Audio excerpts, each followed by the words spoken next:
지난번에 우리가 베드로전서 1장의 말씀을 같이 나눴습니다. 그래서 산소망이신 예수 그리스도께서 우리에게 십자가의 복음의 능력이 되시고 그리고 부활 소망을 통하여 우리에게 산소망이 되셨다. 지금 우리가 사순절을 지나고 있죠. 특별히 사순절이 아니더라도 늘 우리의 삶 가운데 역사하시는 그 산소망 되시는 예수님의 능력을 경험하시는 여러분들이 되어야 될 줄 믿습니다.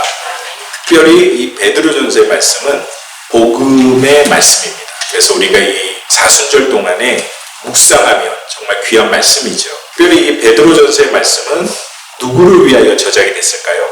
당연히 저희를 위해서 저작이 되었겠지만 베드로전서 1장 1절 말씀 보겠습니다. 제가 한번 읽겠습니다. 예수 그리스도의 사도 베드로는 본도, 갈라디아, 갑바도기아, 아시아, 비두니아에 흩어진 나그네. 여기 흩어진 나그네라고 하는 뜻은 디아스포라라는 뜻입니다. 그러니까 우리도 이제 한국 땅을 떠나서 이곳 뉴욕에 머물게 되는 코리안 디아스포라죠. 마찬가지로 유대인들도 복음을 믿는다는 이유만으로 이 박해가 시작됐어요. 그래서 뿔뿔이 흩어지게 됩니다. 그래서 수천 년간 디아스포라의 삶을 살았던 것이 이스라엘의 역사인데, 특별히 갑바도기아, 아시아라고 하는 것은 지금의 터키 지역입니다. 우리도 흩어진 나그네이지만 특별히 흩어진 나그네들이 요즘에 참 많죠. 근데 제가 이제 신학교에서 그리고 이제 대학에서 강의할 동안 정말 흩어진 나그네들을 많이 만났는데 그 중에 한 부류가 탈북민들일 것입니다. 그래서 제가 이제 가르치는 학생들 중에서 이 탈북민 학생들이 많이 있었는데 특별히 탈북민 신학생들이 있었습니다. 여러분들에게 질문이 있습니다. 탈북민 신학생들이 가장 어려워하는 수업이 뭘까요? 여러 수업들이 있는데 맞아요. 와, 정확하게 집사님 정확하게 하시네요. 왜냐하면 영어를 배워본 적이 없어요. 영어를 배우는 사람들은 정말 특권층이고 우리는 이제 그래도 영어를 잘 못하지만 중학교 때부터 최소한 요즘엔 초등학교 때부터 배운다고 합니다. 그렇게 배우지만 영어를 전혀 모르는 학생들이 제가 어떤 과목을 가르쳤냐면 신앙 영어라는 걸 가르쳤어요. 그러니까 얼마나 제가 별로 인기가 없는 교수겠습니까? 그들에게는. 근데 이렇게 신앙 용어가 너무 어렵잖아요. 전문 용어고. 특히 우리가 영어를 하시는 분들도 사용하지 않는 언어들을 많이 사용하잖아요. 그래서 그분들에게 어떻게 하면 좀 가까이 다가갈 수 있을까라고 해서 그럼 실질적으로 실용적으로 영어 예배를 드릴 때 우리가 어떻게 영어를 사용하는가 그런 부분들을 이제 강의를 했어요. 그래도 어렵죠. 그래서 그 중에 한 자매가 있었습니다. 신학생이 있었습니다. 근데 그 자매는요 평강공주예요. 여러분 평강공주라고 한 번도 못 들어보셨죠? 탈북민 중에서 이렇게 억압을 받고 어쩔 수 없이 팔려가서 중국 남편하고 결혼한 사람들을 평강공주라고 합니다. 그런 분들이 예상외로 있어요. 그래서 이분이 이제 중국으로 탈북해가지고 처음에 대부분 이제 중국이나 제3세계로 탈북하지 않습니까? 한국으로 바로 오는 경우는 별로 없습니다. 많은 분들이 이제 중국으로 탈북해가지고 가진 고난을 다 경험하셨어요. 그리고 그 중국 남편과 이혼하고 한국에 와서 이제 재혼을 한 후에 신학을 하기로 결정을 했어요. 근데 이번에 이제 그 스토리를 들어보면서 흩어진 나그네의 삶이 무언가를 저는 깨닫게 되었어요. 그래도 믿음을 붙들고 하나님 앞에 나아가는데 이분이 이제 처음부터 믿음이 있었던 것이 아니라 암기를 상당히 잘하는 겁니다. 그래서 하나님의 말씀을 암기하는데 우리는 몇 절 암기하기도 힘들죠.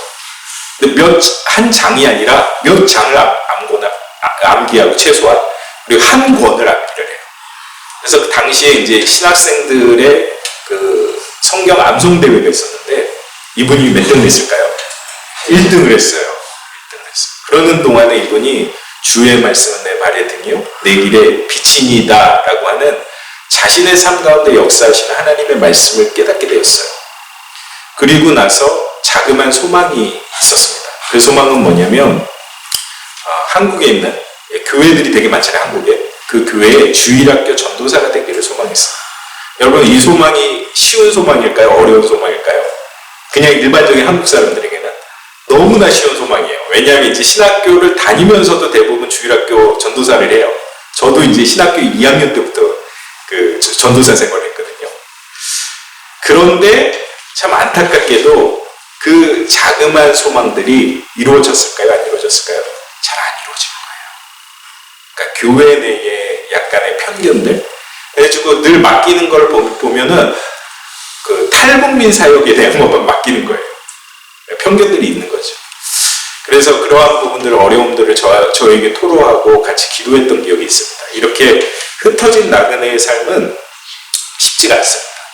그럼에도 불구하고 오늘 말씀에 하나님께서는 우리를 선택하셨고 독생자 예수의 복음 우리에게 주셨고 unconditional love, 무조건 사랑을 통하여 우리에게 역사하셨다라고 말씀하십니다. 그것을 우리는 뭐라고 이야기할까요? 은혜라고 이야기합니다. 은혜, 하나님의 은혜.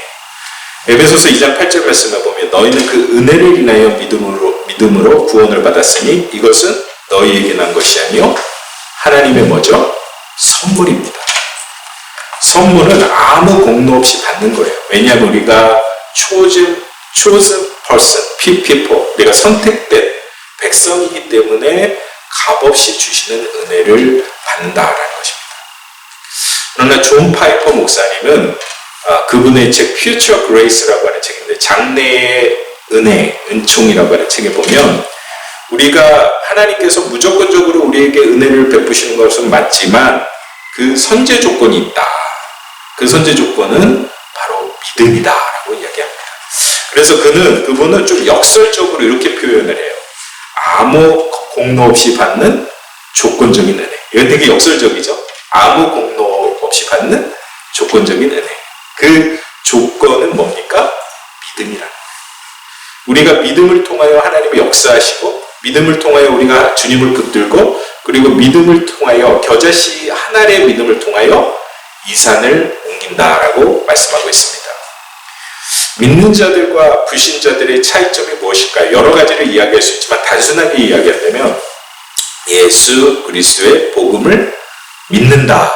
그 믿음으로 말미암아 구원을 경험한다라는 것입니다. 그래서 장래의 은혜에서도 우리가 미래, 아주 먼 미래의 은혜를 경험하는 것도 있지만 가까운 미래, 즉 현재부터 하나님의 은혜를 간구하고 믿음 가운데 살아간다면 하나님이 열매 맺히게 분명하게 우리에게 말씀하신다.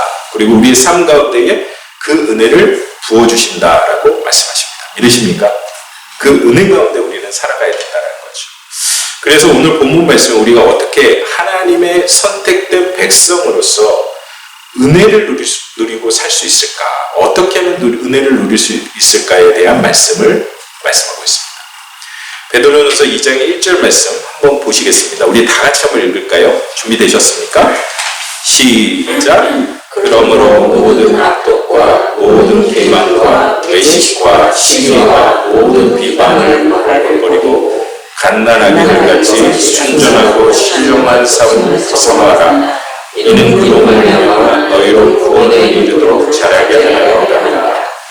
여기에서 본문 말씀에 갓난 아기들 같이 순전한 신령한 젖을 사모하라 라고 이야기합니다.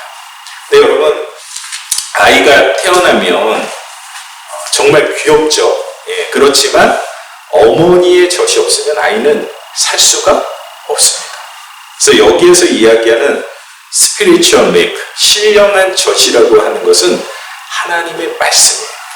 우리가 하나님의 백성으로서 하나님의 말씀을 누려야 합니다. 아까 전에 제가 이야기했던 탈북민 신학생은요, 처음부터 믿음을 가지고 있는 사람이 아니었어요. 그런데 여러분 성경 암송 해보셨습니까? 쉽지는 않죠. 큐티는 계속 하고 계시죠. 그런데 말씀을 암기함으로 또 받는 은혜가 있어요. 왜냐하면 주의 말씀은 살아계시고 생동력이 있다는 거예요. 그래서 우리의 영혼과 골수를 쪼갭니다. 믿으십니까? 그래서 우리가 말씀을 통하여 변화된다라는 거예요. 제가 얼마 전에 그 프린스턴 신학대학원이라고 여기 뉴저지 있죠. 거기에 이제 그 컨퍼런스가 있어서 갔는데 도서관 2층에 보니까 한국관이 있어요. 한국관. 그래서 이제 우리 한국 선교사님들이 복음을 전한 내용들이 많이 나와 있는데 거기 한경직 목사님도 프린스턴 신학대학원 출신이라 한경직 목사님에 대한 내용도 나오고 마포 3열이라고 하는 그 미국 사무엘 마펫, 영어로는 사무엘 마펫이라는 분인데 유명한 선교사입니다.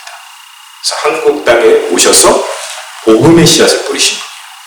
그리고 제가 되게 관심 있게 봤던 게 뭐냐면 제임스 게일이라는 분이 있어요. 이분은 이제 캐나다 장로교회 그 출신이신데 이분은 의료 선교사고 첫 번째는, 두 번째는 종로교회 가면 연동교회라고 들어보셨어요? 아주 오래된 교회, 100년 이상 된 종로에 가면 한국 기독교 무슨 관이 있고 그 앞에 연동교회라는 교회가 있는데 연동교회를 또 개척하셔가지고 1대 목사를 하셨고, 또 중요한 게 뭐냐면 이분이 또 문학가예요. 문학가.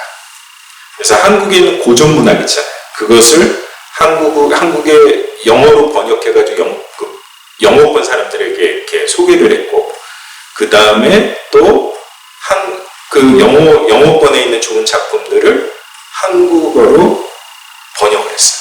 그 최초의 소설 중에 하나가 여러분 존 버년의 철로 역정이라고 하는 말씀입니다. 철로 역정.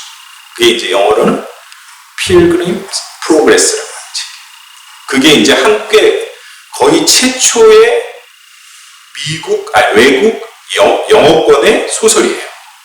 여러분 아시겠지만 존 버년은 영국 사람이고 그 믿음을 지킨다는 이유만으로 12년간 감옥에 갇혀가지고 침례교인이었거든요. 당시는 영국 국교회가 아니면 그 신앙으로 인정하지 않았어요. 그래서 12년간 이분이 가진 고생을 다 하면서 지은 것이 바로 철로 역정이라고 하는 책이에요. 그런데 그 철로 역정의 크리스찬이라고 하는 그 사람은 우리와 같은 아주 평범한 크리스찬입니다. 근데 오른손에는 지팡이를, 등에는 멍에를 메고 있어요. 그리고 한 손에는 뭘 들고 있나요? 책을 들고 있는데 그게 하나님의 말씀, 성경이라는 거예요. 그러니까 우리가 평생을 살아가는 동안에 하나님의 말씀을 들고 고난 가운데서도 나아가야 된다라고 하는 교훈이 있는 거죠. 그리고 제임스 게일 목사님이 개척한 그 연동교회라고 하는 교회는 이제 지금 담임 목사님이 저랑 이제 동년배인 그 김주용 목사님이라는 분입니다. 그래서 저랑 이제 전공도 같아가지고 가끔 이제 만나서 이야기를 나눴는데 한국에 있을 때 연동교회도 제임스 게일 선교사님의 그 복음의 능력을 가지고 초창기부터 하나님의 말씀을 가르쳤다는 거예요. 그래서 일부 예배는 성경을 가르치는 거예요. 그러니까 우리 이렇게 그 형식 있는 예배가 아니라 여러분 이제 예배 끝나고 나서 신목사님하고 말씀 공부하시죠. 그런 이제 말씀 공부를 같이 하고 그 다음에 2부 예배를 지금과 같은 예배로 개성 예배를 드렸다는 겁니다. 그건 무엇입니까? 한국의 초창기에 크리스천들도 말씀을 사모했다는 거예요. 그 말씀을 사모함을 통하여 주님의 은혜를 붙들었다는 것입니다. 그래서 우리가 오늘의 삶 가운데서도 늘 주님의 말씀 가운데 살아가야 될 줄 믿습니다. 이렇게 신령한 젖은 하나님의 말씀이라는 뜻입니다. 또한 두 번째로 신령한 젖은 하나님의 말씀을 의미하기도 하지만 주님과의 깊은 교제의 관계를 의미하기도 합니다.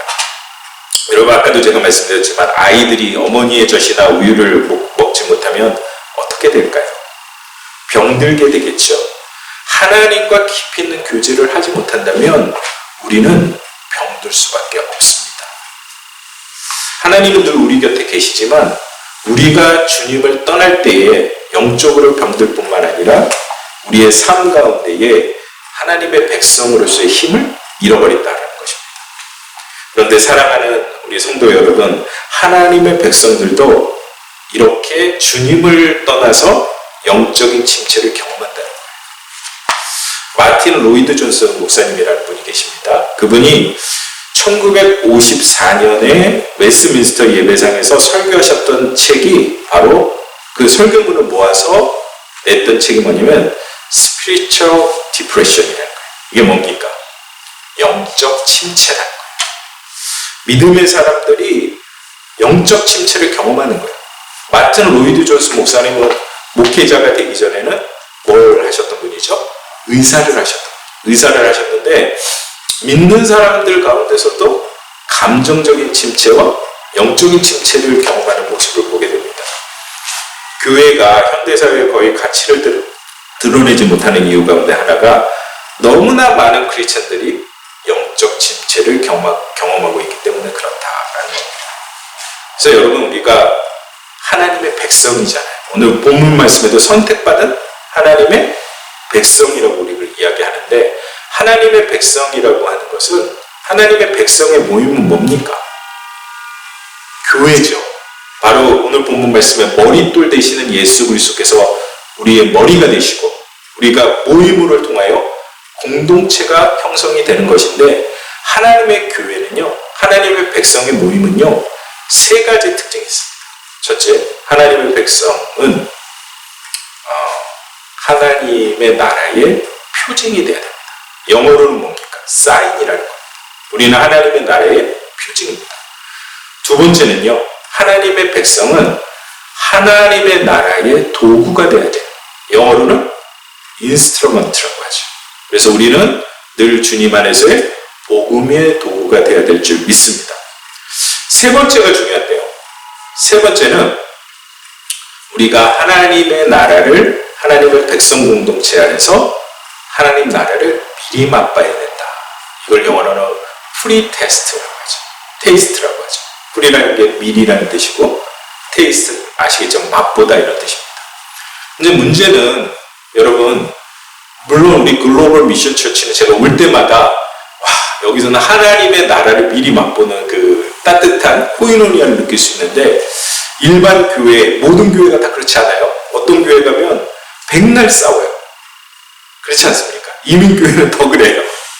그럼 그 하나님의 나라를 미리 맛보는 공동체가 아니야. 오히려 전쟁터예요.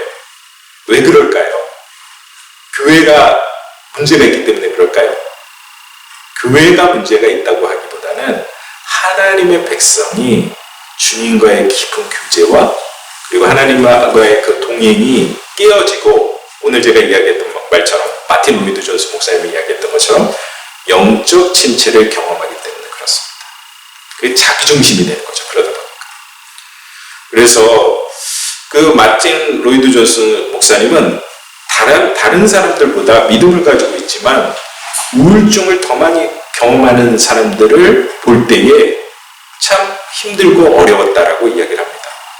거듭난 자일지라도 하나님과의 관계를 통해서 우울증을 이기지 못하고 치열하게 나아가지 못하고 포기하는 많은 사람들을 보게 됩니다. 여러분, 때로는 저도 목회 사역을 하면서 느끼는 게 뭐냐면, 아주 복잡한 생각이 아니라 우리가 예수 그리스도를 믿는데 왜 자유함이 없을까? 그 은혜를 경험했는데 왜 감정적으로, 영적으로 우리가 흔들릴까? 그런 생각 해본 적 없으세요? 그만큼 믿는 사람들은 끊임없이 사단의 공격과 영적 전쟁 안에 있기 때문에 그래요. 그래서 우리가 하나님 말씀 안에서 서 있지 않고 하나님과의 그 깊은 교제 안에 있지 않으면 끊임없이 어려움을 경험하게 됩니다. 여러분들도 한번 읽어보셨을 거예요. 데이비드 시먼스 목사님의 상한 감정의 치유라고 하는 책이에요. 베스트셀러 책입니다.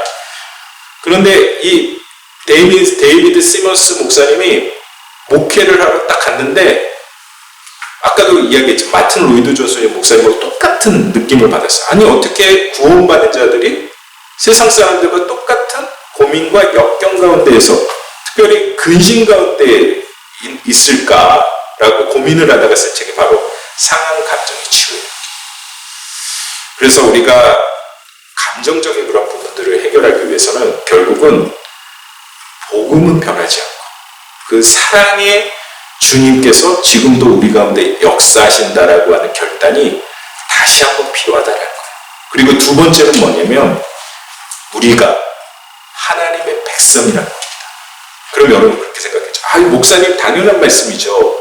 근데 하나님의 백성이라는 의미는 무엇이냐면, 우리가 하나님에게 사랑받는 자라는 거예요. 근데 우리는 하나님 앞에 사랑받는 자인데 자기를 자책하고 그리고 감정적으로 자기를 위협하고 쓰러지는 경우가 너무너무 많다는 겁니다. 주님은 우리를 사랑하시고, 그리고 우리는 하나님의 백성으로 우리가 교만함은 아니지만 자신감이 있어야 될 줄 믿습니다. 그 자신감이 있어야 된다라고 분명히 데이비드 시먼스 목사님이 이야기하고 있어요. 오늘 4절 말씀에 이렇게 이야기합니다. 보배로운 산돌이신 예수께서 나아가라고 말씀하시고, 또 5절 말씀을 보시면 너희도 산돌같이 신령한 집으로 세워지시고 예수 그리스도로 말미암아 하나님이 기쁘게 받으실 신령한 제사를 드릴 거룩한 제사장이라 라고 합니다. 1장에는 산소망이라고 말씀하셨어요. 리빙 홉이다. 2장에는요 리빙 스톤이다. 그렇습니다. 살아계시고 지금도 역사하시는 그 주님께서 여러분들 심령 영적인 것, 감정적인 것, 관계적인 것 다 치유하실 줄 믿습니다. 그리고 뒷부분에 우리를 뭐라고 이야기하시냐면 거룩한 제사장이다 라고 이야기합니다. 우리의 롤모델이 누구이십니까? 여러분 당연히 예수 그리스도시죠. 베드로전서 2장 9절 말씀을 보면 너희는 택하신 족속이요 왕같은 제사장이요 거룩한 나라요 그 소유된 백성이라고 말씀하십니다. 우리를 가리키는 것이죠. 우리가 하나님의 백성이라고 말씀하십니다. 특별히 우리가 베드로전서 2장 9절을 볼 때에 두 가지를 좀 이해할 필요가 있어요. 첫 번째는 보편성이고요. 두 번째는 구별성 혹은 특수성이라는 거예요. 보편성과 특수성. 여기에서 여러분 택하신 족속이라고 했습니다. 택하다. 그리고 이 택하다라는 것은 구별해서 우리를 선택하셨다라는 의미입니다. 그리고 거룩한 나라라고 했어요. 여기서 거룩이라는 뜻이 무엇입니까? 그것은 그리스어로는 하기온이라는 뜻이고요. 히브리어로는 많이 들어보셨을 거예요. 코데시라는 뜻인데 코데시라는 뜻의 문자적인 의미는 잘라내, 분리됨, 구별됨이라는 뜻이에요. 이것은 특수성의 의미를 가지고 있죠. 그렇습니다. 우리를 선택하셨고 거룩하게 하셨다라고 하는 의미는 분별하신 거예요. 구별하신 거예요. 세상의 풍조 가운데에 소비주의 사회 가운데에 일반 세속적인 삶을 살아가는 것이 아니라 특별한 삶을 살도록 우리를 이끄신다는 것입니다. 코데시, 거룩함이라는 단어는 우리가 디모데 후서 2장 20절, 21절 말씀에 보면 그릇의 비유를 통하여 잘 알 수 있어요. 그릇의 비유. 큰 집에는 금그릇과 은그릇 뿐만 아니라 나무 그릇, 질그릇도 있고 귀하게 쓰는 것도 있고 천하게 쓰는 것도 있나니 그러므로 누구든지 이것을 자기를 깨끗하게 하면 귀히 쓰이는 그릇이 되어 거룩하고 주인의 쓰임에 합당하여 모든 일에 선함이 준비되리라 라고 말합니다. 그러니까 하나님 나라의 그릇은 금그릇을 사용하시나요? 은그릇을 사용하시나요? 좋은 그릇을 사용하시나요? 아닙니다. 깨끗한 그릇을 사용하실 줄 믿습니다. 이것이 우리에게 구별된 삶을 살기를 말씀하고 있어요. 하나님은 큰 그릇을 사용하신다라고 말씀하지 않으셨어요. 작은 그릇이라도 깨끗한 그릇을 사용하시겠다라고 말씀하십니다. 우리 주님은 사람을 외모로 평가하지 않으십니다. 무엇으로 평가하시나요? 중심으로 평가하세요. 아까 전에 제가 귀가 밝습니다. 여러분의 얘기를 들어보니까 영주권자는 밖으로 나가면 두려움이 있다. 그 두려움이 어디로부터 오는 건가요? 저는 영주권을 받기 전부터 늘 제 얼굴이 어떤지 모르겠지만 제가 예전에 인도에 선교여행을 갔어요. 한 50명이 같이 갔거든요. 근데 그 중에 저만 잡아가지고 비행기를 놓칠 뻔했어요. 저 때문에. 그리고 저희 와이프하고 이제 미국을 들어오는데 또 저만 잡아가지고 이렇게 가방 검사를 하는 거예요. 그래서 이제 저희 와이프가 막 저를 웃으면서 당신 얼굴이 테러리스트 같다고 이렇게 이야기를 하는 거예요. 그래서 제가 이제 결정적으로 제가 좀 다른 사람들에게 눈에 띄는 얼굴이라는 걸 느낀 게 뭐냐면 영국에 이제 영국 교회를 방문하러 갔습니다. 그런데 또 그때도 저만 따로 불러냈어요. 불러내가지고 가방을 다 뒤지면서 왜 영국에 왔냐. 그래서 제가 패스터로서 영국 교회 방문했다고 해도 못 알아듣는 거예요. 전혀.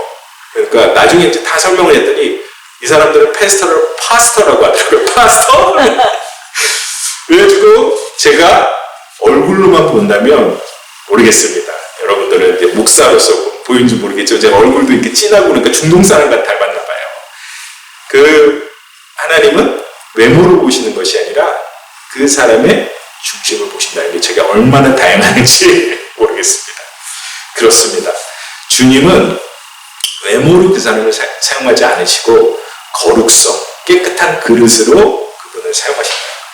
근데 오늘 본문 말씀에 백성, 소유된 백성, 그리고 택하신 족속, 그리고 거룩한 나라, 그렇죠? 백성, 족속, 나라라는 것은 사람들의 보편적인 집합을 의미하는 거예요.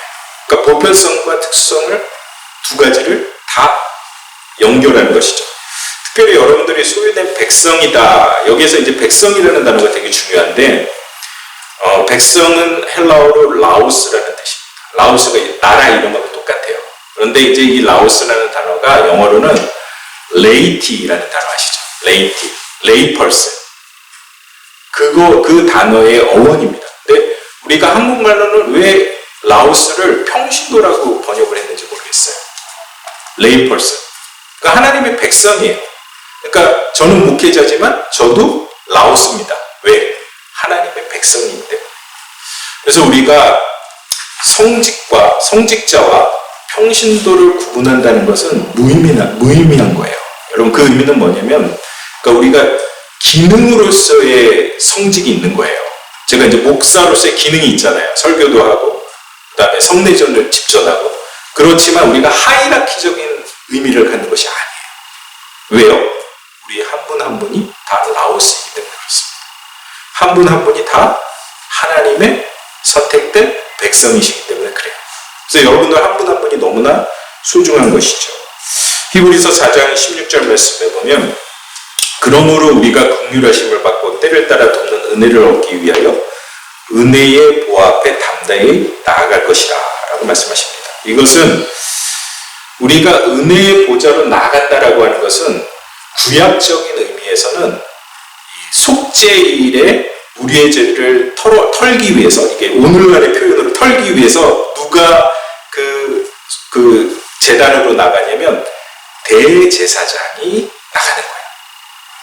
그런데 예수 그리스도께서 십자가에 못 박혀 돌아가심으로 말미암아 그 휘장이, 그 지성소와 성소를 가르는 그 휘장이 어떻게 됐죠? 찢어졌다는 의미예요. 그분이 대속죄가 되셨다. 그리고 우리를 뭘로 삼으셨냐면 그분의 제사장으로 삼아주셨다라는 겁니다. 그래서 히브리서 말씀에 대제사장은 예수 그리스도이시고 제사장은 누구예요? 하나님의 백성인 우리예요. 거기에 목회자가 제사장이다 이렇게 표현되지 않아요.